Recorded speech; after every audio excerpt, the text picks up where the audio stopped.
Yes, good morning students. So let us start the continuation of the class chapter 8 function overloading and member functions. Okay. So in the previous class I discussed on the concept definition of this function overloading. Okay. So just I'll recall all the concepts which we discussed in the early classes, that is in the part 1 and in the part 2. Okay, so what we discussed, so the definition of a function overloading. So listen, I'll explain that definition with an example.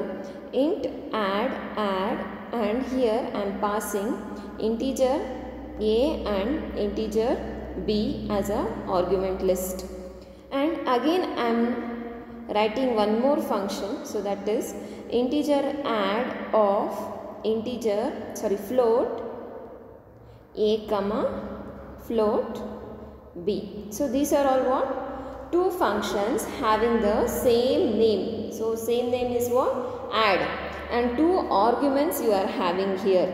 So that is integer a and integer b, and another one function is having float a and float b. Okay students, so here you can see two functions having different types of arguments. So this is called as function overloading. Okay students, so next you should know why we require this function overloading, then the advantages of function overloading. Is it right? So what is the advantage? The code becomes easier. Is it right? Easy, the code execution becomes easy and its maintenance will become very easy. If you are having number of lines of program is less, means you will feel happy. Is it right? The same way, if you are using this function overloading concept, the code becomes very easy, and there is a easier of execution. The program can be executed easily. Okay, so this is the advantage. But what was the disadvantage I discussed? So the different data types has to be passed. So the data types which you all know is basic data types: int, float, double, character. So these data types has to be passed for the functions. Okay students, so this was the disadvantage. And one more disadvantage was what? It should have the type def. If there is no, the same data type is not there, then you should include this type def function.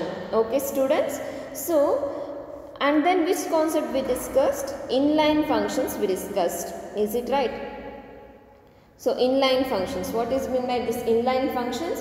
You are just putting the entire code in one line where we can execute the program. So for this we gave definition, we discussed definition, we discussed advantages, we discussed disadvantages, we discussed program in the last class. Is it right? The same way in today's class I am going to discuss the concept called as friend function. Okay. So for this friend function I will be discussing on definition, I will be discussing on syntax. Okay. So I will be discussing on advantages, and I will be discussing on disadvantages, and I will be discussing on program. Example program. Okay students, so this is today's topic. So topic is friend function. Okay students, so let us see the definition of a friend function. So a friend function is a non-member function of the class that has the access permission to the private members of the class. So listen here, there is no function which is there inside the class, but it is outside the member function of the class, but it has a access for private member functions of the class. Okay, for example, see I will show. See, assume you are having some class here, and here you are having some data member and some member functions you are having, but another one class is there here. I consider this as one class, and here some member functions is there. This friend function, what it will do is, it can has the access to access this function class. For example, this is class 1 if I consider, this as a class 2 if I consider. So here this is not a member of this function, this is not a member of this function, but still you can access the member functions of class 2 function for the access in the class 1 function with the help of this friend function. That you are what kind of access specifier you are using here?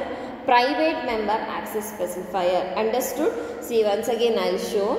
See, if you are having a class 1 member function you are having here, and here you are having class 2 member function.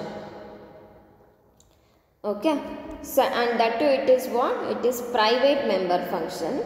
So, this is non-member function, this is non-member function of this class 1, but still have the access of this private member function with the help of friend member function. What you have to do is, you have to write class friend, and here you have to write that member function to access that private member function. So that is class name, public, because you are accessing in the public access specifier, and then friend is the keyword you should mention, and what is a member function you are writing, that you have to write. So this is the syntax you have to know for declaring the friend function. So class is a keyword and class name is what is the name you have to declare, that you have to specify, and access specifier is what? Public, and friend is a what? Friend function means you are accessing a friend function, so you are writing a friend keyword, and what is the function you have to access for a friend function which is a non-member, that has to be written here. Okay students, so this is a syntax. See, I will again repeat, a friend function is a non-member function, means which is not there in the present class, that can be accessed. So that can be accessed. Okay. So that can be accessed, that can have access permission to the private members of the class. Okay students. So this is the definition of this friend function and syntax of the friend function. Wherever in any program, if you see this friend function, so this is considered as friend class or a friend function. Okay students. So let us move on to the properties. So what are the properties of friend function?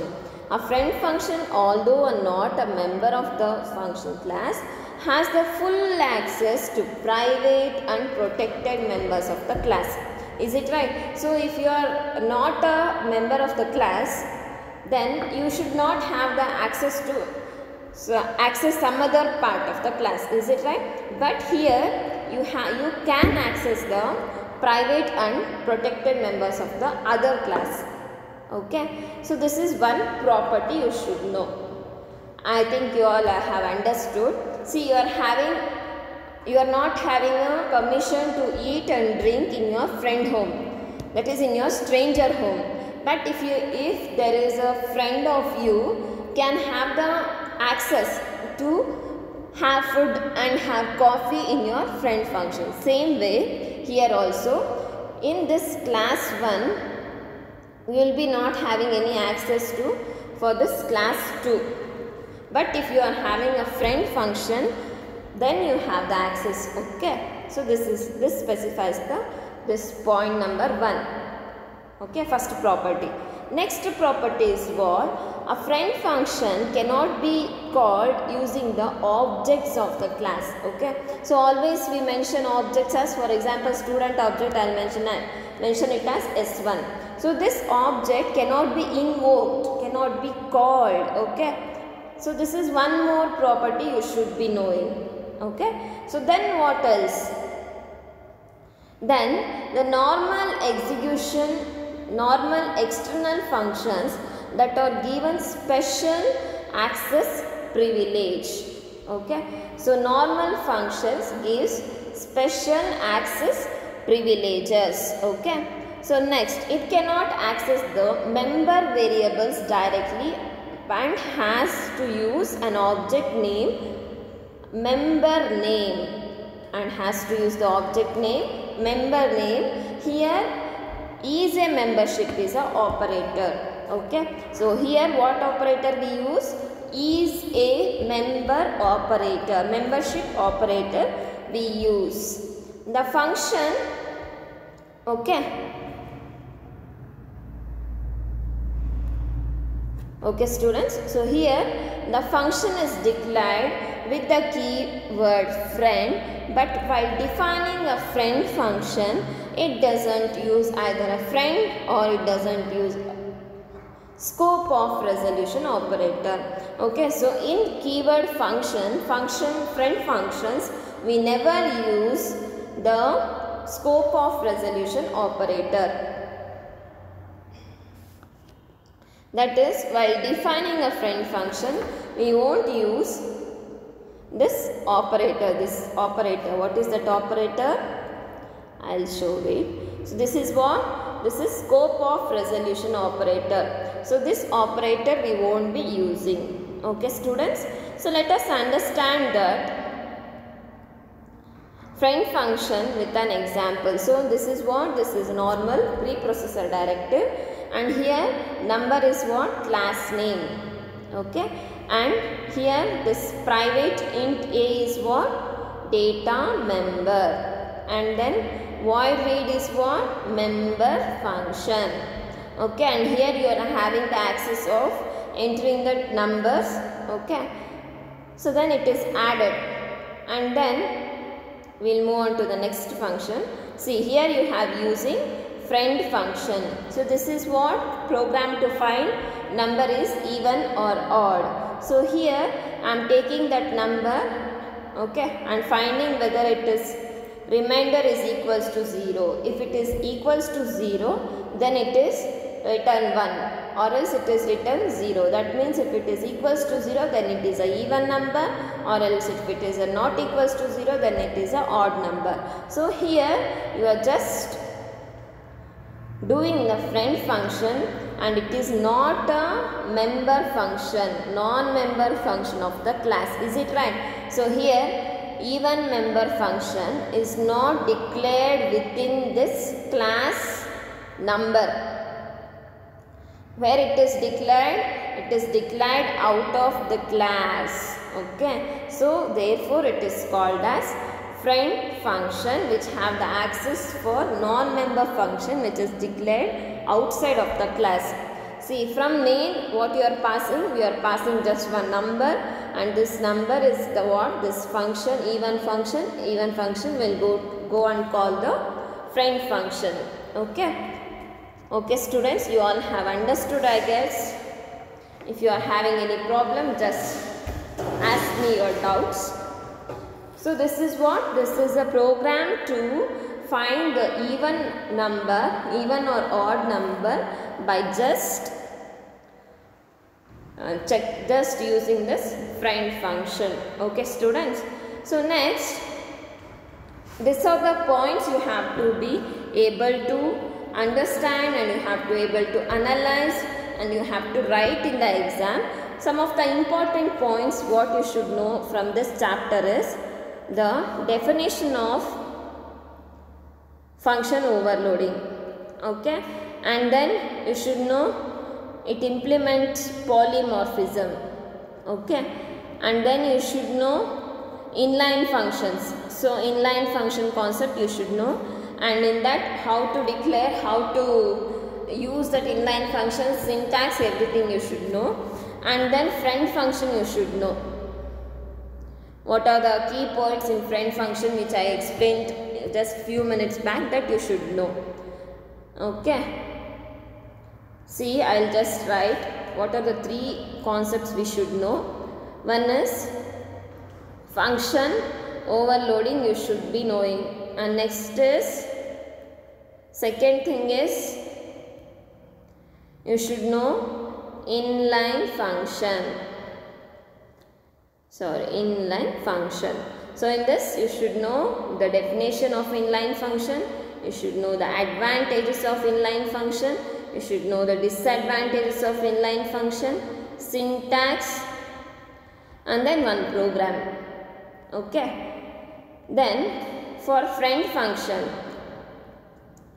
So friend function, which is the topic of today's, you should know the syntax, definition, then advantages, disadvantages, program. Example, one program you should know.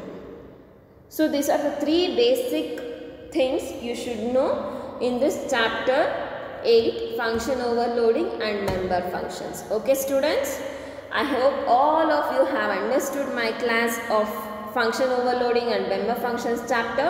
So I have divided into 3 parts, part 1, part 2 and part 3.